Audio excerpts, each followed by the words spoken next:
Episode 8. അമ്മേ, ഞാൻ പോവാണ്. വേഗം വരണം. രാത്രി കൊണ്ട് വീട്ടിലെത്തി കാണും. ഇത് നല്ല തല്ല് തരും. ശരി, ഞാൻ വേഗം വന്നേരാം.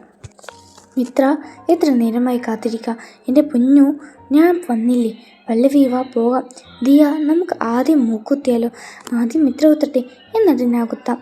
എനിക്ക് സെക്കൻഡ് കുത്തണം. ഞാൻ പിന്നെ അവിടെ ഇരുന്നു. ദേ ഓർമ്മയുള്ളൂ, ടോം ആൻഡ് ജെറിയിൽ സൂചി കുത്തിയ അവസ്ഥയായിരുന്നു എനിക്ക്.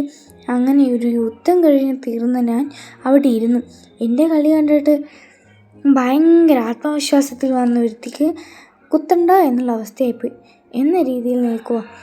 സെക്കൻഡ് തീയും മൂക്കൊത്തിയതും മാറ്റാൻ വേണ്ടി നമ്മളൊരു ദുഹ ഹോട്ടലിൽ പോയിട്ട് അടിപൊളി ബിരിയാണി ഞാൻ കഴിച്ചു.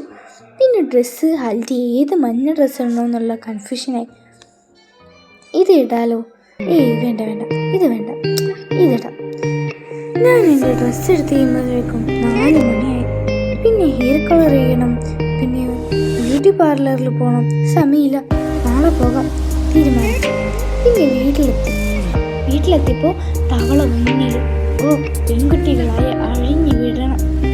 അതും കൊണ്ട് പോരാളി പറയാം. പോരാളി എന്താ മോളെ ഇളക്കം? ഞാൻ തന്നെ ഞെട്ടിപ്പോയി. പോരാളി ഇങ്ങനെ പറഞ്ഞിട്ട് എന്താണ് അമ്മ പറഞ്ഞത്? മിത്ര എന്ത് കേട്ടിട്ടാണ് ഞെട്ടിപ്പോയത്? കേൾക്കാൻ സബ്സ്ക്രൈബ് ചെയ്യുക, ലൈക്ക് ചെയ്യുക, ഷെയർ ചെയ്യുക.